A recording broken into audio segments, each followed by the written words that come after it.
Hello everyone. तो बेटा हम पढ़ रहे हैं रिप्रोडक्टिव हेल्थ और आज की वीडियो में हम पढ़ेंगे इनफर्टिलिटी। तो बेटा इनफर्टिलिटी क्या होता है?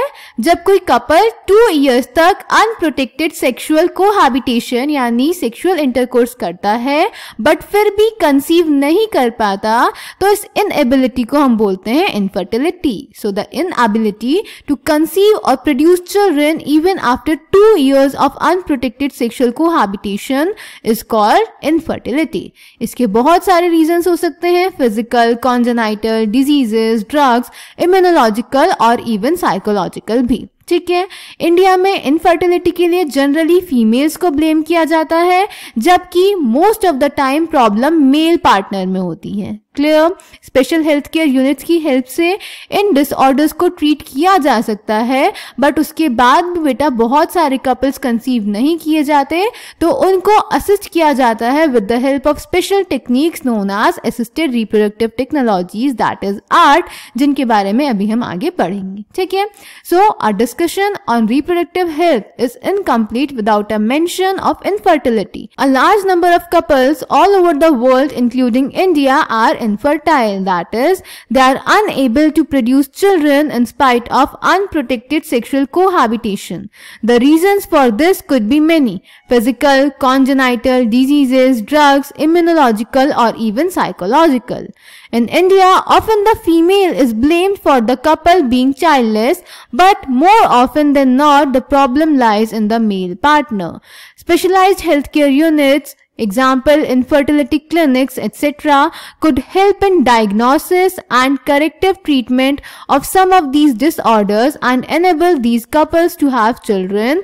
However, where such corrections are not possible, the couples could be assisted to have children through certain special techniques commonly known as assisted reproductive technologies, that is ART. Clear बेटा? तो चलिए अब पढ़ते हैं हम असिस्टेड रिप्रोडक्टिव टेक्नोलॉजीज के बारे में। ये स्पेशल टेक्निक्स होती हैं जिनकी हेल्प से हम इनफर्टाइल कपल्स को असिस्ट करते हैं टू हैव चिल्ड्रन। क्लियर? इसमें सबसे पहले बात करते हैं इन विट्रो फर्टिलाइजेशन की, that is IVF। In vitro का मतलब होता है लैब में। तो बेटा इस टेक्निक में हम ओवम और स्पर्म यानी फीमेल और मेल गेमीट का फ्यूजन यानी फर्टिलाइजेशन करवाते हैं फीमेल बॉडी के बाहर ऑलमोस्ट सेम कंडीशंस में लैब के अंदर। ठीक है। और बनाते हैं जाइगोट। जाइगोट से बनता है एम्ब्रियो और फिर उस जाइगोट या अर्ली एम्ब्रियो का ट्रांसफर कर देते हैं फीमेल बॉडी के अंदर। ठीक है। So in vitro fertilisation that is IVF, fertilization outside the body in almost similar conditions as that in the body followed by embryo transfer. Embryo transfer को short में ET भी बोलते हैं। ठीक है। इस प्रोग्राम को बेटा हम टेस्ट ट्यूब बेबी प्रोग्राम भी बोलते हैं क्योंकि जो जाइगोट है वो टेस्ट ट्यूब या पेट्री डिश या लैब कंडीशंस में बना। ठीक है। तो इसमें हम क्या करते हैं, वाइफ से या डोनर फीमेल से ओवा यानी फीमेल गैमीट लेते हैं, हस्बैंड से या फिर मेल डोनर से स्पर्म यानी मेल गैमीट लेते हैं, फिर इनको लैब में इंड्यूस करवाते हैं फर्टिलाइजेशन करने के लिए जिससे जाइगोट बनता है और फिर इस जाइगोट को या फिर अर्ली एम्ब्रियो को हम फीमेल बॉडी में ट्रांसफर कर देते हैं। इसमें पहली टेक्निक की बात करते हैं जो कि है zygote intrafallopian transfer, that is ZIFT। इसमें हम जाइगोट को या फिर अर्ली एम्ब्रियो को, अर्ली एम्ब्रियो का मतलब है जब उसमें 8 ब्लास्टोमर्स प्रेजेंट हैं, इसको ट्रांसफर कर देते हैं फीमेल की फेलोपियन ट्यूब में। और सेकंड टेक्निक है इंट्रायूटेराइन ट्रांसफर। इसमें हम एम्ब्रियोज को जिनमें 8 से ज्यादा ब्लास्टोमर्स होते हैं फीमेल के यूट्रस में ट्रांसफर कर देते हैं। ठीक है। तो आपको इन दोनों टेक्निक्स में डिफरेंस पता होना चाहिए, ये पूछ लिया जाता है। क्लियर? इस टेक्निक में बेटा हम वो एम्ब्रियो भी यूज कर सकते हैं जो इन विवो फर्टिलाइजेशन से फीमेल बॉडी के अंदर बना। ठीक है। इसको NCERT से पढ़ लेते हैं। In vitro fertilisation that is IVF, fertilization outside the body in almost similar conditions as that in the body followed by embryo transfer, that is ET, is one of such methods. In this method, popularly known as test tube baby program, ova from the wife or donor female and sperms from the husband or donor male are collected and are induced to form zygote under simulated conditions in the laboratory. The zygote zygote or early embryos with up to 8 blastomers could then be transferred into the fallopian tube, which is known as ZIFT, zygote intrafallopian transfer, and embryos with more than 8 blastomers into the uterus, which is known as IUT, intrauterine transfer, to complete its further development. Embryos formed by in vivo fertilization, that is fusion of gametes within the female, also could be used for such transfer to assist those females who cannot conceive. Clear? Then बेटा next is यहाँ पे हम gamete का transfer करवाते हैं।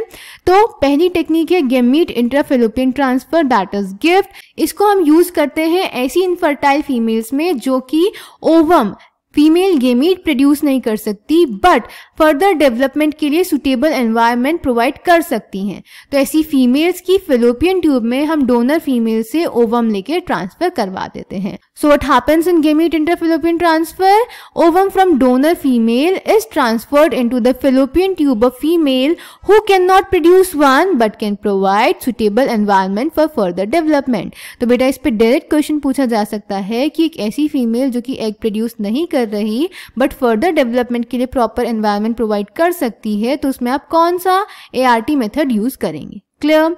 Then next is intracytoplasmic sperm injection. इसमें sperm को directly inject करवा देते हैं ओवम में लैब में, ठीक है।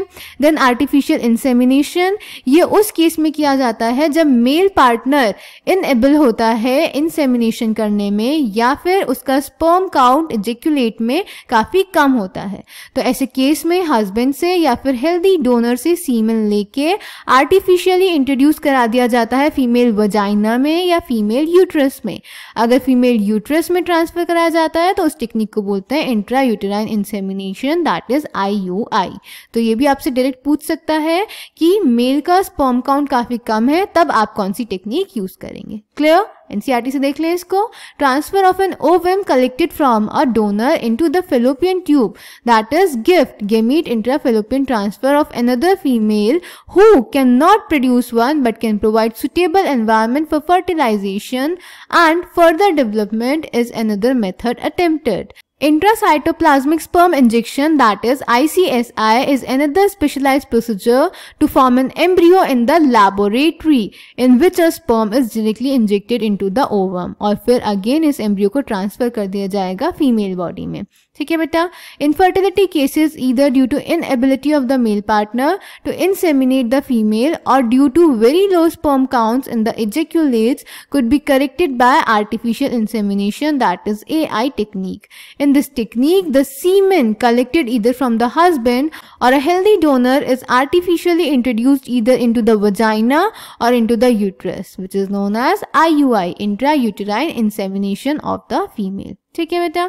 चलिए अब आगे देख लेते हैं इन टेक्निक्स के बारे में। तो बेटा ये जो टेक्निक्स होती हैं इनको कराने के लिए एकदम प्रिसिजन के साथ हैंडल करने वाले स्पेशलाइज्ड प्रोफेशनल्स की ज़रूरत होती है और एक्सपेंसिव इंस्ट्रूमेंट्स की ज़रूरत होती है। इसीलिए ये अभी हमारी कंट्री में बहुत ही कम सेंटर्स पे प्रेजेंट हैं। ऑल्सो ये बहुत ज़्यादा एक्सपेंसिव होती हैं, तो लिमिटेड नंबर ऑफ पीपल ही इन्हें अफोर्ड कर सकते हैं। अब इसमें हम जो गेमीट्स हैं वो किसी डोनर का भी यूज़ कर सकते हैं, तो इनसे रिलेटेड काफ़ी सारे इमोशनल, रिलीजियस और सोशल फैक्टर्स भी हैं जो इनको अडॉप्ट करने में, इन टेक्निक्स को अडॉप्ट करने में एक इम्पॉर्टेंट फैक्टर का रोल प्ले करते हैं। ठीक है। इसके अलावा हमारी कंट्री में बेटा बहुत सारे ऑर्फन बच्चे हैं, तो बेटर होगा कि हम उन्हें अडॉप्ट कर लें। हमारा लॉ उन्हें लीगली अडॉप्ट करने की परमिशन देता है और ये एक बेस्ट मेथड है इनफर्टाइल कपल्स के लिए पेरेंटहुड को एक्सपीरियंस करने का। क्लियर? एनसीईआरटी में देख लेते हैं। दो options are many. All these techniques require extremely high precision handling by specialised professionals and expensive instrumentation. Therefore these facilities are presently available only in few centers in the country. Obviously, their benefits is affordable to only a limited number of people. Emotional, religious, and social factors are also deterrents in the adoption of these methods, since the ultimate aim aim of all these procedures is to have children. In India, we have so many orphaned and destitute children who could probably not survive till maturity unless taken care of. Our laws permit legal adoption and it is as yet one of the best methods for couples looking for parenthood. इस paragraph से बेटा assertion reason based questions काफी आते हैं, तो इसको ध्यान से पढ़ेंगे, ठीक है। तो ये था बेटा हमारा चैप्टर रिप्रोडक्टिव हेल्थ। आज इस वीडियो में हमने इस चैप्टर का लास्ट टॉपिक पढ़ा, दैट इज इनफर्टिलिटी। अब हमें बस एनसीईआरटी से इस चैप्टर की समरी पढ़नी है जो हम पढ़ेंगे नेक्स्ट वीडियो में, और उसी के साथ आपका ये चैप्टर कंप्लीट हो जाएगा एकदम, ठीक है। तो आई होप आप भी यहाँ तक अच्छे से पढ़ते हुए पहुंच गए होंगे, अपने नोट्स बनाए होंगे, एनसीईआरटी ढंग से पढ़ी होगी। कोई भी डाउट होगा तो आप कमेंट सेक्शन में पूछ सकते हैं। Thank you.